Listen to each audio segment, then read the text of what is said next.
তাওহীদওয়ালা মানুষগুলোকে চোখে দেখতে পারে না। যেমন আমাদের দেশে বর্তমানে একটা সময় এমন ভাবে গড়াচ্ছে যে একজন বাউল দেখছেন না, আবুল নামে আল্লাহর ইজ্জত আল্লাহর মান সম্মান নিয়ে কটূক্তি করছে, দেখছেন আপনারা? এইটার বিরুদ্ধে তাওহীদি ওলামায়ে কেরাম, তাওহীদি জনতা সোচ্চার হয়ে তারা প্রতিবাদ করছে। কিন্তু আমার দেশের কিছু দুনিয়ার মোহাব্বতকারী, দুনিয়ার ভোগ বিলাসী মানুষ, যাদেরকে দুনিয়ার মোহে পাগল করে ফেলেছে, এই দুনিয়ার প্রতি পাগল কিছু মানুষগুলো আমাদের এই তাওহীদি জনতাকে বিভিন্নভাবে ইঙ্গিত ইশারায় খোঁচা মেরে অলরেডি কথা বলা শুরু করে দিয়েছে। কথা বলেন ঠিক কিনা? তারা কি বলে যে এরা তাওহীদবাদী নামে ধর্মান্ধ, তাওহীদের নামে এরা কি ধর্মান্ধ।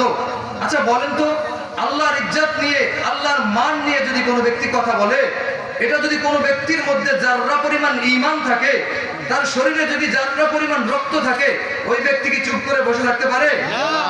এজন্য আমরা বলি, সব সময় বলি যে দুনিয়াদার যারা, দুনিয়ার মোহাব্বত যারা করে, সবগুলো তাগুতের উত্তরাধিকারী, উত্তরসূরি। এই তাগুত তোমাদেরকে সতর্ক করে দিতে চাই, তোমরা যতই দুনিয়ার মোহাব্বতের জন্য, সামান্য ভোট পেয়ে ক্ষমতায় যাওয়ার জন্য লাফালাফি করো না কেন, বাংলার মুসলমানের সিনার মধ্যে যতদিন পর্যন্ত ঈমানের কুওয়াত থাকবে, এক ফোঁটা রক্ত থাকতেও তোমাদের মতো গাদ্দারদেরকে বাংলাদেশের তাওহীদি জনতা চিহ্নিত করে ছেড়ে দিবে। কথা বলেন ঠিক? বাংলার মুসলমান এটাকে রক্ত চক্ষুকে ভয় করে না। আমি আজকেও বলেছি, মসজিদের মাহফিলের চেয়ার, মসজিদের মেম্বারে কোন ব্যক্তি রাজনৈতিক প্রভাব খাটানোর চেষ্টা করবেন না। এই প্যান্ডেল, এই স্টেজে বসার মতো ক্ষমতা একমাত্র ওলামায়ে কেরাম। কথা বলে ঠিক কিনা?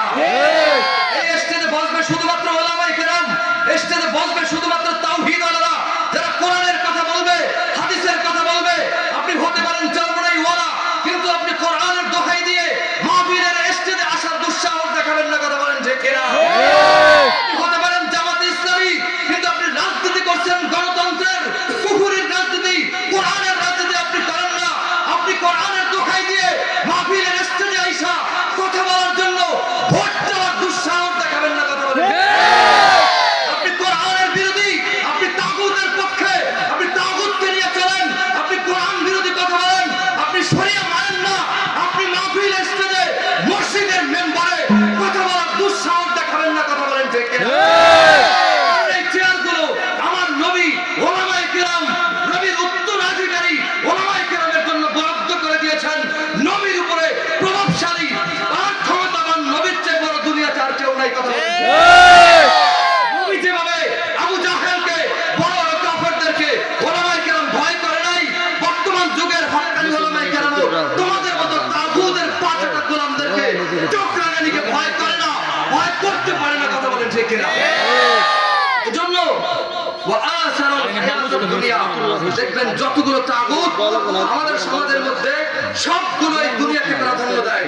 দুনিয়াতে প্রাধান্য দেওয়ার কারণেই আজকে আমাদের দেশে দুর্নীতি, আমাদের দেশে ছিনতাই, আমাদের দেশে চাঁদাবাজি, আমাদের দেশে রাহাজানি একটার পর একটা হয়, কিন্তু কোনো পরিবর্তন আসে না। পরিবর্তন করার জন্য বাংলার মানুষ এবার সজাগ হয়েছে। ইসলামকে চূড়ান্ত ভাবে সংসদে নিয়ে কোরআনের আলো জ্বালিয়েই ছাড়বে। কথা বলো ঠিক কিনা?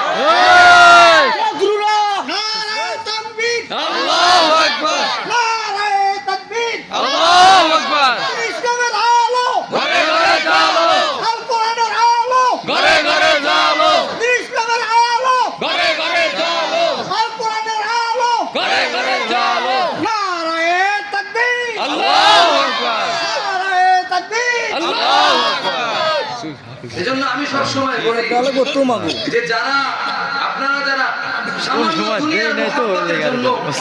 সামান্য দুনিয়ার মুহাব্বতের জন্য, সামান্য কিছু ভোট পেয়ে তাদেরকে খুশি করার জন্য আপনি ওলামায়ে কেরামদেরকে, হক্কানি তাওহীদওয়ালাদেরকে আপনি ট্যাগ দিবেন, এটা ওলামায়ে কেরাম, হক্কানি ওলামায়ে কেরাম, তাওহীদওয়ালারা মেনে নিবে না। মেনে নিবে? যারা বলেন মেনে নিবে? মেনে নিবে না। এজন্য ওই সমস্ত আউল আমাদের সমাজের মধ্যে আল্লাহকে নিয়ে কটূক্তি করবে, আল্লাহর সম্পর্কে, আল্লাহর ইজ্জত নিয়ে সিনেমি খেলবে। আর এটা তাওহীদি জনতা প্রতিবাদ করার পরে তুমি দলের বড় লিডার হয়ে গেছো, তুমি সেটাকে নিয়ে কটূক্তি করবা, এটা কোশ্চিন কেউ মেনে নিতে পারে না। কথা বলেন ঠিক কিনা? মেনে নিবে না কখনোই, কারণ আল্লাহ স্পষ্ট বলছেন فأما من طغى وآثر الحياة الدنيا فإن الجحيم هي المأوى আল্লাহ কোরআনে স্পষ্ট বলছেন যে তোমাদের মধ্যে যারা তাগুত, যাদের উপরে দুনিয়ার মুহাব্বত, যাদের মধ্যে এই দুনিয়াকে যারা প্রাধান্য দিবে, তাদের ঠিকানা হলো জাহান্নাম। তাদের ঠিকানা কি? জাহান্নাম।